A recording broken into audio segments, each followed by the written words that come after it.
His Excellency Robert Kyagulanyi Ssentamu ebadde entrance abantu bamulaze omukwano abantu bamulaze essanyu era bambi kwe kuyingirawo awerekeddwako omukyala we Baby Kyagulanyi Tungo wamu ne mutabani we Shadrack we batyo nabo kubanga bakomyawo empapula y'omu ku abo abaagala okubanga bavuganya era ku bwa president w'eggwanga Uganda naye ng'ayita ku kadi ya NUP. Era olunaku lw'eggulo nabalaze omukyala eyosoloddewo mu bakyala n'agamba nti nange ekifo ekyo nkyagala kakati kisigazza kubanga abakungu abali mu kakiiko k'ebyokulonda mu kitebe kya NUP okubanga balaba ani agwanidde ekkaadi eno naye nga definitely tukimanyi nti omukulu His Excellency Robert Kyagulanyi Ssentamu ajja kubanga yeddeza kkaadi eyo era ajja kutukwatira ebendera buterevu tube nga tuvuganya ku kalulu ka pulezidenti w'eggwanga CAM 2026. Kankutwalireko ddala olabe biki ebivuddeyo tulabe ne ku speech ye biki byatugambye. Her papers, we are still missing some items, and we did advise her to go and correct them. We have not seen her yet, but we shall be closing at 5 p.m. today. We are still waiting for other members. Therefore, Madam Chair, I want now to hand over to you, to our candidate, and he hands over. First of all, that's why he's here, but then the rest will proceed.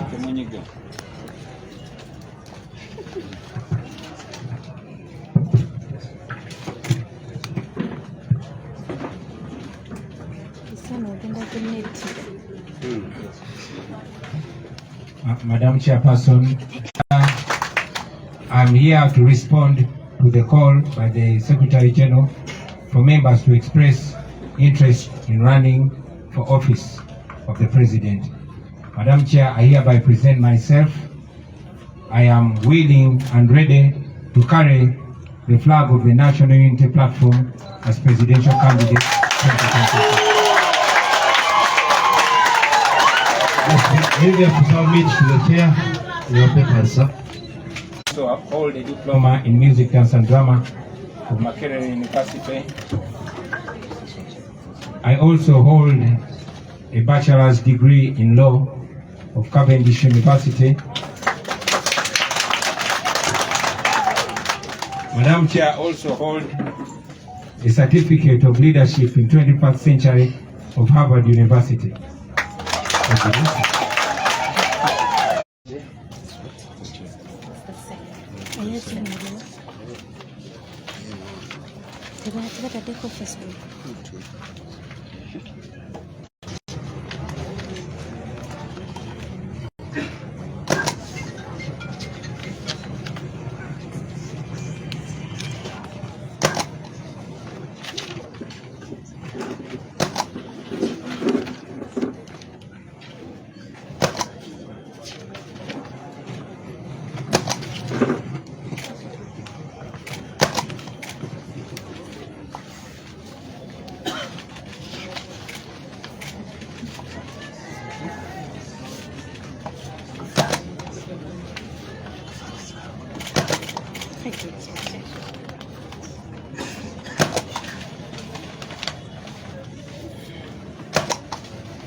Yeah, Madam Chair, still to be done. Dear members of the party and the country, one of our presidential candidates submitted his expression of interest form, and I want to request the chairperson of the Elections Management Committee of the National Unity Platform to give some brief remarks and officially hand over this copy, a copy to confirm that he has submitted to him. Then secondly, after that, we shall give him an opportunity for a few minutes to also make some remarks or some briefs as our candidate, as one of our candidates, aspiring candidates for that highest office on the land. Madam Chair. President of the National Unity Platform, we have received your applications expressing interest in carrying out work as a presidential candidate, and we've gone through your documents and you met the requirements.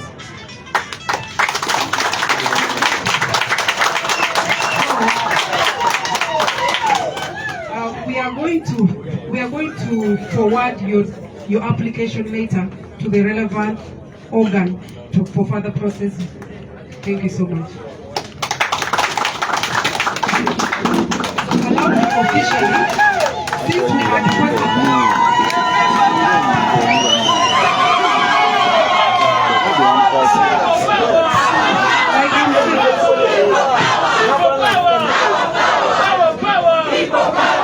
like I'm saying, I'm asking for 2 copies.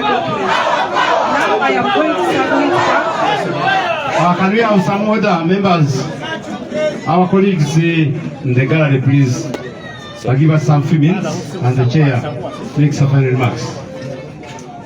Like I was saying, we had requested for 2 copies of your academic documents, which you have presented. We have received, and we are going to return 1 copy to you as evidence that you really submitted your documents to us, and we have received. So I'm going to formally hand over this to you as proof that you submitted your documents to us, Mr. President of the National Unity Platform. And we wait for other candidates. Thank you so much.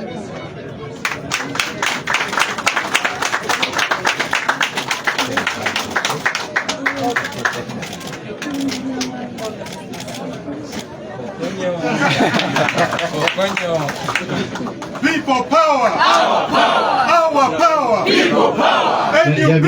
Everywhere. Kunga Chagulanyi kunga. Kunga, Mr. President, kunga. Yeah, we are done. We want the best and the best. Yangu wa mimi. Nani jifunye?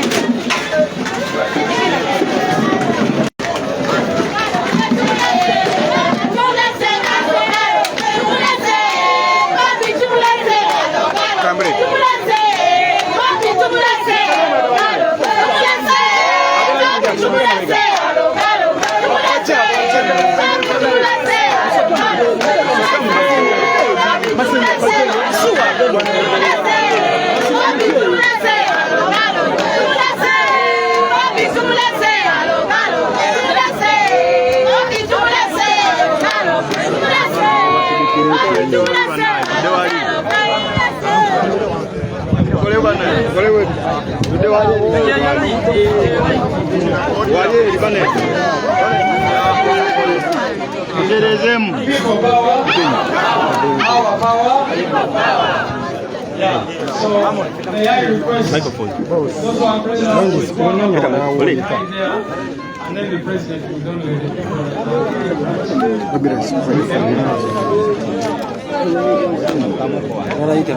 People power. Our power. NUP. Everywhere. Bana insanyu sinyo. Niyo kusingira ddala. Do I start with English or with Uganda? Soke Uganda. Soke Uganda lwentegera obulungi. Abannange kya mukisa era kya kitiibwa olunaku lwa leero nange nze nenyanukula okuyita kwa Secretary General w'ekibiina yalangirira nti abo abasobola era bandyagadde okukwatira bendera ekibiina kyaffe kuvuganya ku bwa President bwa Uganda. Oluvannyuma lw'okwefumiitiriza ennyo n'okwerowooza n'okwogeraganya n'abantu b'enjawulo nammwe mikwano gyange nate ku mulundi guno nsazeewo omulundi ogwokubiri okwewaayo nkwatira ekibiina kyaffe flaga bwa President bwa Uganda.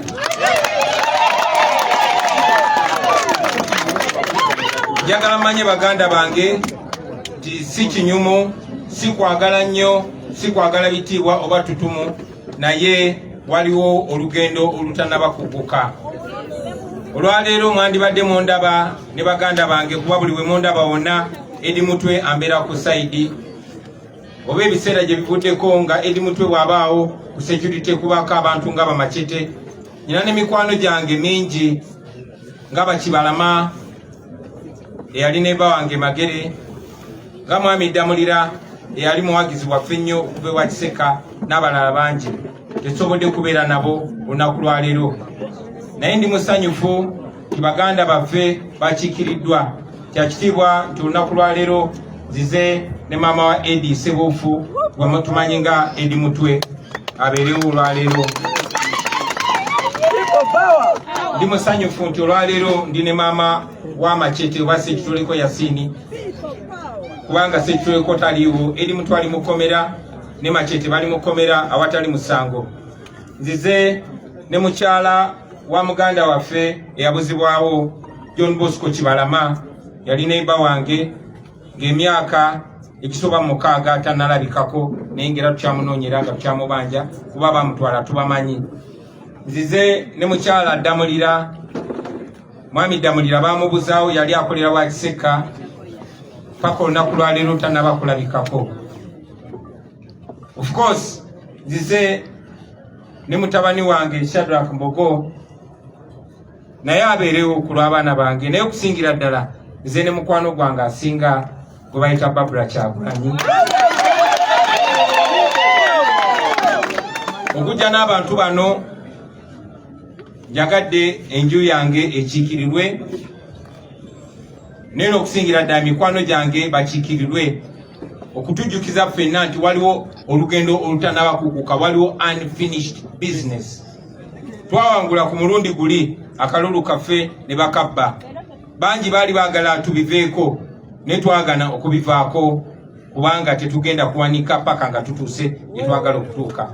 Okusalawo olwaleero nesoboleyo era baganda bange mwenna aba National Unity Platform mbasabe obuwagizi. Singa munankwasa flag okubakiikirira sigenda baswaza, sigenda batiiririra. Omusajja tumusobola ate nange mwewulira. So bwe munaneesiga baganda bange kakasa kijja kuleetera ne Uganda yonna okuneesiga era nkakasa nti obuwanguzi tujja buleeta pozi nga twegaseeko okulwana kwaffe ffenna ne kaweefube waffe ffenna tulabe ng'obuwanguzi bwaffe tetukoma buwangula wabula nga bulangirirwa. Mwebale nnyo mwebalire ddala, Mukama atukulembere. Ladies and gentlemen, today I present myself as a way to respond to the Secretary General's call. A while ago, the Secretary General of the National Unity Platform sent out a call of expression of interest for all those card-holding members that would like to represent our party in the presidential election. I hereby present myself to hold the flag of the National Unity Platform in the forthcoming 2026 presidential election. I've submitted my documents and I'm ready and good to go. With me, you know, usually when I appear, expected to be on my side is my brother Eddie Mutwe. People on my security like Secretary Yasin, also known as Machete, but we don't have them today because they are wrongfully detained. Eddie is not here with me, but I am here with his mother. Machete or Secretary Yasin is not here with me, but I'm here with his mother. John Bosco Chibalama is not here with me, but I'm here with his wife. And Damolira is not here with me, but I'm here with his wife. I also came along with my son, Shadrach Bogo, and with my bestest friend and wife, Babi Chabulanyi. Also among the people who came with me is Kojamaka mubamperekedeko mwe muli Kojamaka Serunkuma ate nga ye piloti waffe. Tuzze nga tumazeeko basebo ne bannyabo.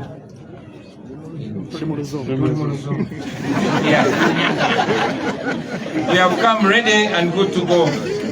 My promise to you, members of the National Unity Platform, if you trust me with the flag of the party once again, I promise not to let you down. I promise to bring victory. I'm not guaranteeing the announcement, but I trust that with efforts of all of us, friends, we can have our victory announced. I am sure we are going to get the victory. But to announce the victory is going to take all of us. So, if you trust me, I will ensure that I use all my might in this forthcoming protest vote, not to let you down, ladies and gentlemen. Thank you very much. And may God guide us all the way. Our power. People power. Thank you. Thank you. Okay.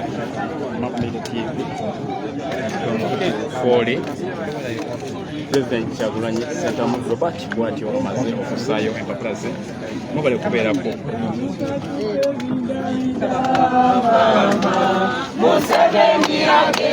Ndowooza mukawulidde ka speech kako agambye nti oluvannyuma lw'okwebuuza ku bantu n'emikwano gye nti munnange kwe kusalawo n'agamba nti era naku luno kankole ki ka nkomewo mbanga nkwatira abekibiina kyange ebendera era nga butereevu tujja kubanga tuvuganya era kyetulindiridde kyokka nga wenkugambye nti olunaku lweggulo twalabyeyo omukyala Mbula Kalevu eyavuddeyo neyesobola n'agamba nti nange nkyewulira.